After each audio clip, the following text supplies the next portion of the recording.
ત્યારબાદનો જે સૌથી અહમ અમલ એક મોમિન માટે, એક ઈમાનવાળા માટે છે તો એ નમાઝ છે કે 5 ટાઈમની નમાઝ પઢવી. ત્યારબાદ રમઝાનના રોઝા રાખવા.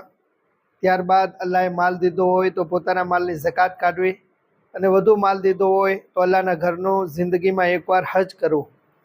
ઇસ્લામની બુનિયાદો અને પાયાની વસ્તુઓમાંથી આ વસ્તુઓ છે કે જો એ વસ્તુઓને આપણે અપનાવી લીધી તો આપણે આપણા મઝહબની બુનિયાદોને કાયમ અને એને મજબૂત બનાવીની ઇમારતને, અને આ વસ્તુને આપણે છોડી દીધી તો આપણે ઇસ્લામ મઝહબની જે બુનિયાદ ને જે ઇમારત છે એને આપણે ગિરાવી દીધી. નમાઝ એ તો આપણે જાણીએ છીએ કે કોઈ સંજોગમાં નમાઝ કોઈના ઉપર માફ નથી. ગમે એવી પોઝિશન હોય ત્યાં સુધી, કે કોઈ જંગની હાલતમાં પણ હોય, અથવા કોઈ એટલું બધું બીમાર હોય કે બેડ ઉપર એ આરામ કરતા હોય, એ ઊભા પણ ન થઈ શકતા હોય, તો પણ એના માટે હુકમ છે કે ઈશારાથી નમાઝ પઢી શકતા હોય તો ઈશારાથી પણ પડે. કારણ કે એક ટાઈમની નમાઝ પણ જો આપણે ભૂલથી છોડી દઈએ, ઈરાદાપૂર્વક નહીં, માણસ નમાઝી હોય અને ભૂલથી એક ટાઈમની નમાઝ છૂટી જાય તો એના માટે કુરાનમાં હુકમ ફરમાયો કે ફવૈલુલ લિલ મુસલ્લીન, કે વેલનો અઝાબ છે નમાઝીઓ માટે. કેવા નમાઝીઓ માટે? અલ્લઝીના હુમ અન સલાતિહિમ સાહૂન, કે જે ભૂલથી નમાઝ છોડી દે. ભૂલથી નમાઝ છોડી દે તો એના માટે વેલનો અઝાબ છે. પૂછવામાં આવ્યું કે વેલ શું વસ્તુ છે, વેલ ક્યાં અઝાબનું નામ છે? તો મુફસ્સિરીને કિરામ ફરમાવે કે વેલ દોઝકની એવી જગ્યાનું નામ છે કે જે જગ્યાથી દોઝક પોતે પનાહ માંગે છે. ને એવી જગ્યાએ એવા નમાઝીઓને અઝાબ દેવામાં આવશે કે જે ભૂલથી નમાઝ છોડી દેતા હતા. તો આપણે વિચારીએ કે જે ઈરાદાપૂર્વક નમાઝ છોડી દે, જે નમાઝો ઉપર નમાઝ કઝા કરે, તો એના માટે કેટલી મોટી સજા હશે. તો નમાઝ કોઈ સંજોગમાં આપણા ઉપર માફ નથી. અને એ પણ આપણે યાદ રાખવું કે અલ્લાહે જે વસ્તુ આપણી ઉપર ફરજ કરીને તો એ આપણે કરી શકતા હોય તો જ અલ્લાહે ફરજ કરી હોય. કારણ કે અલ્લાહની બારગાહનો કાનૂન છે કે બંદા ઉપર કોઈ એવી વસ્તુ ફરજ નથી કરતો કે જે બંદાની તાકાતની બહારની વસ્તુ હોય. ખુદ અલ્લાહ તાલાએ કુરાન મજીદમાં ફરમાયું, આ વાત છે, લા યુકલ્લિફુલ્લાહુ નફ્સન ઇલ્લા વુસઆહા, કે અલ્લાહ કોઈ જાન ઉપર તકલીફ કે બોજ નથી નાખતો, પણ એની તાકાત મુજબ, એની જેટલી શક્તિ હોય એ શક્તિ પ્રમાણે જ અલ્લાહ કોઈ વસ્તુ કરવાનો હુકમ અતા ફરમાવે છે. જો આપણે જોઈ નમાઝ અને રમઝાનના રોઝા અલ્લાહ બધા ઉપર ફરજ કર્યા. માલદાર હોય તો પણ રમઝાનના રોઝા ફરજ, નમાઝ ફરજ. ગરીબ હોય તો પણ નમાઝ ને રમઝાનના રોઝા ફરજ. પણ જ્યારે ઝકાત ને હજની વાત આવી તો અલ્લાહે બધા ઉપર ઝકાત ને હજ ફરજ નથી કરી, ફક્ત માલદાર ઉપર જ ઝકાત ને હજ ફરજ છે. તો એનાથી આપણને સમજાણું કે અલ્લાહ કોઈ હુકમ આપ્યા પહેલાં બંદાની તાકાત જોવે છે અને એની તાકાત મુજબ જ એને કોઈ હુકમ ઉપર અમલ કરવાનો કહે છે અને એની ઉપર કોઈ વસ્તુ ફરજ કરે છે. હવે અલ્હમ્દુલિલ્લાહ આપણે નમાઝ પઢી, રમઝાનના રોઝા રાખીએ, માલદાર હોય તો ઝકાત અદા કરીએ 100-2.5 રૂપિયા, વધુ માલ દીધો હોય તો અલ્લાહના ઘરનું હજ કરીએ. પણ એની સાથે સાથે એક એવી ફરજ છે જે ઝકાતનો એક ભાગ છે, જે ઝકાત જ છે, પણ એના તરફ આપણું ધ્યાન ઓછું હોય છે. તો એ બાબતે આપણે થોડુંક સમજવાની કોશિશ કરીએ. કારણ કે અલ્લાહ જે રીતે નમાઝ, જે રીતે રમઝાનના રોઝા આપણી ઉપર ફરજ કર્યા, એવી જ રીતે માલદારો ઉપર માલની ઝકાત કાઢવી ફરજ કરી. અને જે રીતે માલદારો ઉપર માલની ઝકાત કાઢવી ફરજ છે, એવી જ રીતે ખેડૂતો ઉપર જમીનની ઝકાત કાઢવી એ ફરજ છે.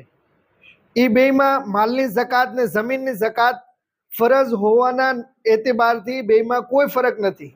જે રીતે માલની ઝકાત કાઢવી ફરજ છે, એનો ઇનકાર કરવો કુફર છે, નો કાઢવી બહુ મોટો ગુનાહ છે. એ ઝકાતનો માલ પોતે માલદાર ખાઈ જાય તો એના માટે હરામ છે. એવી જ રીતે જમીનની ઝકાતનો કોઈ ઇનકાર કરે તો કુફર, નો અદા કરે તો બહુ મોટો ગુનાહ. અને એ જમીનની ઝકાત માણસ પોતે જ ખાઈ જાય, નો કાઢે, ગરીબો સુધી ન પહોંચાડે તો એ એના માટે એવું જ હરામ છે જે રીતે માલદારને પોતાના માલની ઝકાત ખાવી એ હરામ છે. હવે એમાં માલની ઝકાત અને જમીનની ઝકાત એમાં બેમાં થોડોક ફરક છે. ફરક એ છે કે આપણે ઝકાત 100-2.5 રૂપિયા કાઢવાના હોય અને જમીનની ઝકાત આપણે વરસાદના પાણીએ પાક તૈયાર થયો હોય તો 20 કિલોએ 2 કિલો, 100 કિલોએ 10 કિલો, એટલે કે 10% આપણે કાઢવું જમીનનું જે કાંઈ પાક થયો હોય એમાંથી ફરજ છે જ્યારે વરસાદના પાણી પાક તૈયાર થયો હોય.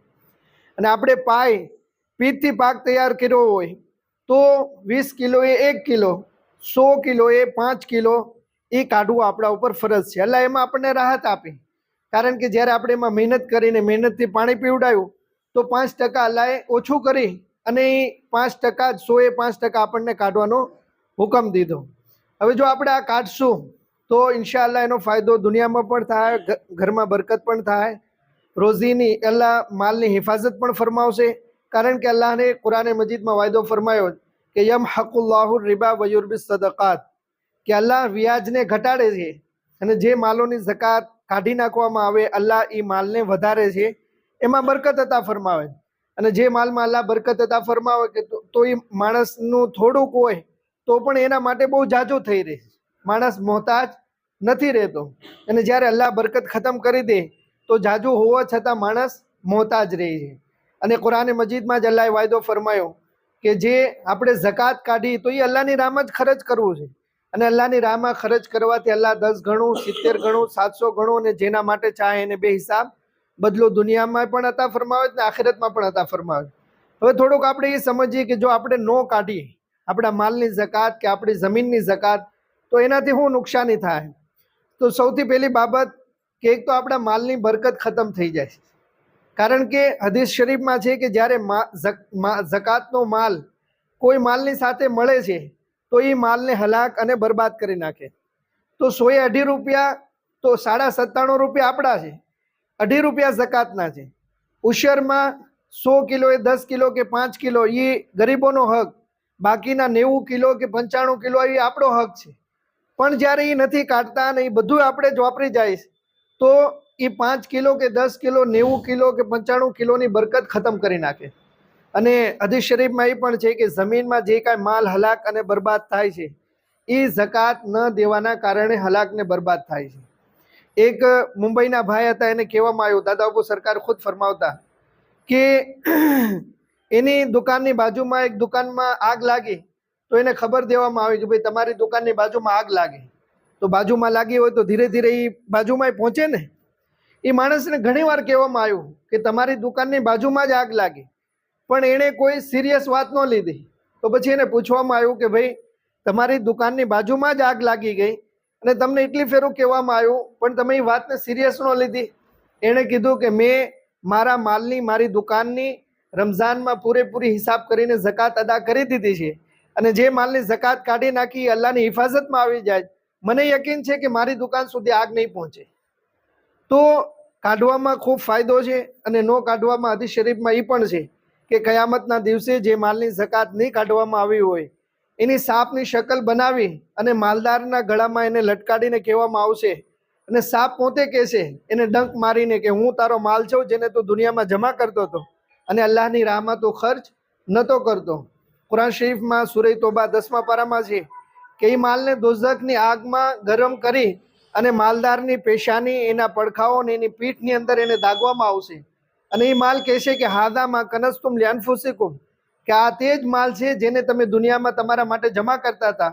ફઝૂકુ મા કુન્તુમ તકનિઝૂન, તો તમે એ માલનો મજા ચાખો જેને તમે જમા કરતા હતા. તો અલ્લાહે આપણને જો ખેડૂત બનાવ્યા હોય તો આપણે આપણી જમીનનું હિસાબ કરીને ઉશર અદા કરીએ. એનું કારણ છે કે જો આપણે એ નહીં કાઢીએ, હિસાબ કરીને પૂરેપૂરું નહીં અદા કરીએ તો આપણે આપણા માલની ઝકાત આપણે પોતે જ ખાઈ જાય છે. માલદાર હોવા છતાં આપણે આપણા માલની ઝકાત ખાઈ તો એ આપણા માટે વ્યાજબી નથી. કારણ કે આજ કોઈ વ્યક્તિ ઊભું થઈને એમ કહે કે આ 5000 ઝકાતના છે, કોઈ પણ લઈ લે, તો કોઈ નહીં લે કે ભાઈ અલ્લાહે અમને ખૂબ દીધું છે, અમે જમીનદાર છીએ, ખાતા પીતા છીએ, અમે એને હકદાર નથી. પણ ક્યારે આપણે એવું વિચાર્યું કે આપણે બીજાના માલની ઝકાત ખાવાથી તો બચીએ છીએ, દૂર ભાગીએ છીએ, પણ જ્યારે આપણે આપણા માલની, આપણી જમીનની ઝકાત હિસાબ કરીને અદા નથી કરતા પૂરી, તો એ આપણે પોતે જ ખાઈએ છીએ, આપણા પોતાના પરિવારને ખવડાવીએ છીએ. તો જો આપણે ઝકાત ખાવાથી, આપણા પરિવારને ખવડાવવાથી બચવું હોય અને 100% હલાલ રોઝી આપણે ખાવી હોય, આપણા પરિવારને ખવડાવવી હોય, તો આપણી જમીન હોય તો એનું પૂરેપૂરું ઉશર અદા કરીએ. યુનુસભાઈનો હમણાં 2-4 દિવસ પહેલાં ફોન હતો કે આફી સાહેબ ઉશરનો શું હિસાબ છે?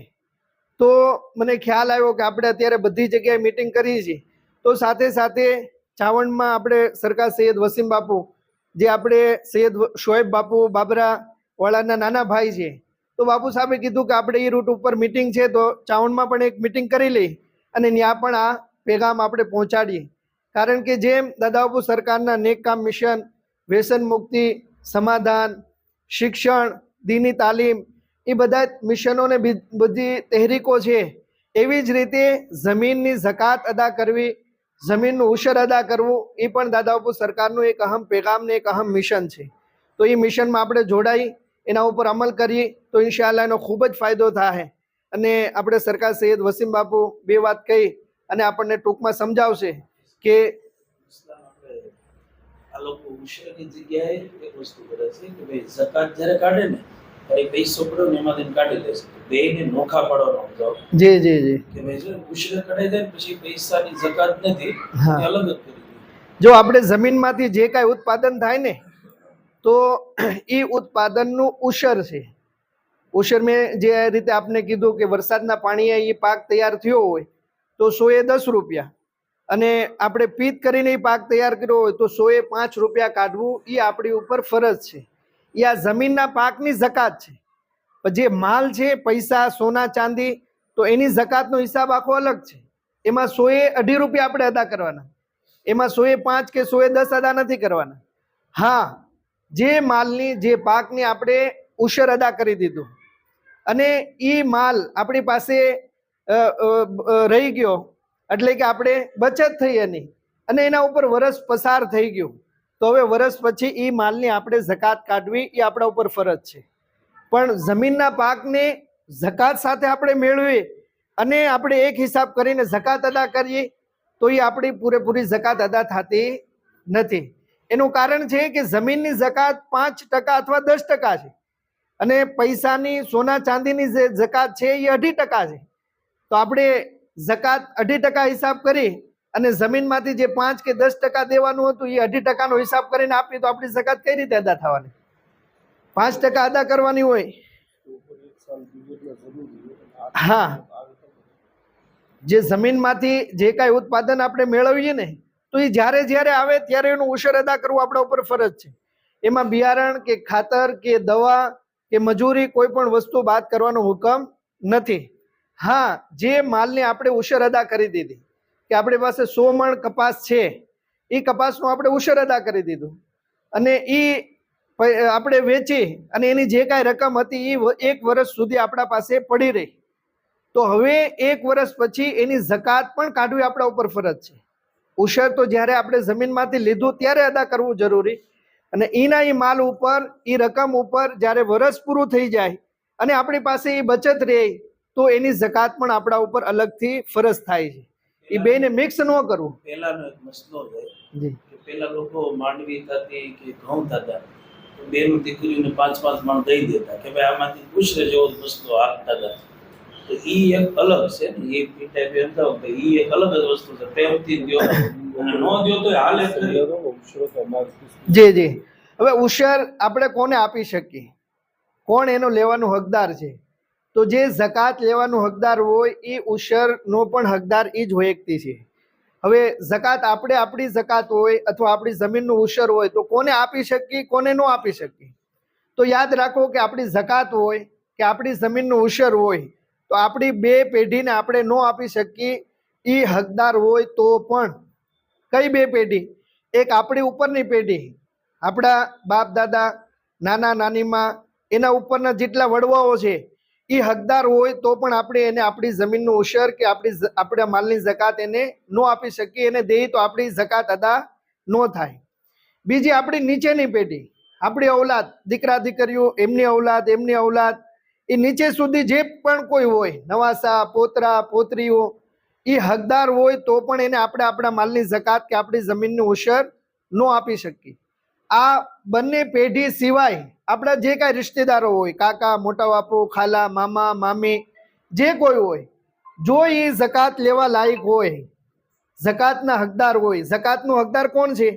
કે જેના પોતા ઉપર ઝકાત ફરજ ન થતી હોય, જે પોતે એટલા માલનો માલિક ન હોય કે એના ઉપર ઝકાત લાગુ પડે, તો એ ઝકાત લેવા લાયક છે. તો એવા આપણા રિશ્તેદારોને આપણે આપણી ઝકાત, આપણું જમીનનું ઉશર આપી શકીએ. એ પછી આપણી સગી બેન હોય અને ઝકાત લેવા લાયક હોય તો એને પણ આપી શકીએ. આપણો સગો ભાઈ હોય અને એ ઝકાત લેવા લાયક હોય તો એને પણ ઉશર આપી શકીએ, એને પણ આપણા માલની ઝકાત આપી શકીએ. કાકા મોટા બાપુ અથવા એના દીકરાઓ એ પણ લેવા લાયક હોય તો એને પણ આપી શકીએ. અને જ્યારે આપણે આપણા રિશ્તેદારોને આપીએ, આપણા અડોશ પડોશમાં કોઈ જરૂરતમંદ હોય તો એને આપીએ, અને એની સાથે સાથે દીની ઇદારોને, દીની દારુલ ઉલૂમોને આપણે યાદ રાખશું ને એમાં થોડુંક આપશું તો એનો વધુ સવાબ મળશે કે આપણી ફરજની ફરજ અદા થાય અને એ આપણી ઉશર કે આપણી ઝકાતથી જે કાંઈ દીનના કામો થાય બચાવો પડશે. તો એ જ્યાં સુધી પડતા રહેશે, પડાવતા રહેશે, દીનનું કામ થતું રહેશે તો એનો પણ સવાબ આપણને કયામત સુધી મળતો રહેશે. તો દાદા બાપુ સરકારનો જે આ એક અહમ પેગામ છે, એક અહમ મિશન છે, એ મિશનને સમજીને આપણે અમલ કરવાની કોશિશ કરીએ તો ઇન્શાઅલ્લાહ આપણને દુનિયા આખિરતમાં એનો ઘણો બધો ફાયદો થાય. ઘણીવાર આપણે એવું વિચારતા હોય કે આપણે તો કાંઈ ગુનાહ નથી કરતા, અલ્લાહની નાફરમાનીવાળા કામ નથી કરતા, પણ છતાં આપણા ઘરમાં એક તો બરકત નથી, સુકૂન નથી, લડાઈ ઝઘડાઓ છે, આ છે તે છે. પણ એનું અહમ કારણોમાંથી એક કારણ આ પણ હોઈ શકે કે આપણે આપણા માલની કે આપણી જમીનની પૂરેપૂરી ઝકાત અદા ન કરતા હોય. જો એ અદા કરી દઈશું તો ઇન્શાઅલ્લાહ એનો ફાયદો દુનિયામાં પણ બહુ મોટો મળશે. અને ઘણા બધા ગામડાઓમાં અમે જોયું કે જે લોકો 25-50 રૂપિયાનું મહિનાનું લવાઝમ જેના માટે દેવું મુશ્કેલ હતું, આજ અલ્લાહના કરમથી એવા વ્યક્તિઓ 50-50, 60-60 હજાર રૂપિયા ઉશર પોતાની જમીનનું અદા કરે છે ને અલ્લાહ એને ખૂબ ફાયદો દીધો, ખૂબ બરકત દીધી. આપણે સરકાર સૈયદ વસીમ બાપુની જબાની બે વાત સાંભળશું, એ આપણને બતાવશે, પછી ઇન્શાઅલ્લાહ આપને રૂખસત આપી.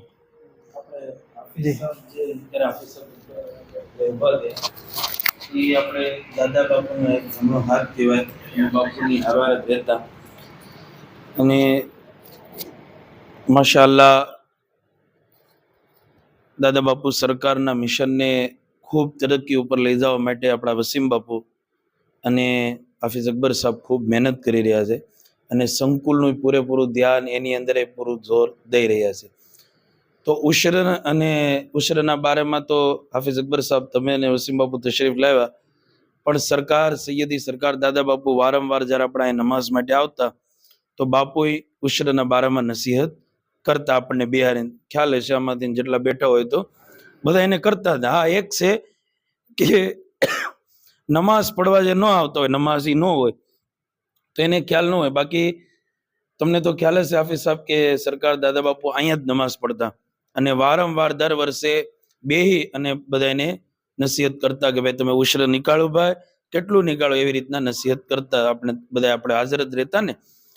તો ઉશરના બારેમાં બાપુ અહીંયા વારંવાર જ્યારે પણ આવતા ત્યારે એના બારેમાં આપણને સમજાવતા અને ઉશરના બારેમાં સમજાવતા કે ઉશર તમે કાઢો. તો હાફિઝ સાહેબની બી આવ્યા તો આપણે જે એક સિસ્ટમ પહેલેથી નાલી આવી છે કે આપણે એ પૈસા 5 લાખ કે 10 લાખ જે ઉશરના વધે એને આપણે જકાતમાં જોઈન્ટ કરી અને જકાત કાઢવી છે.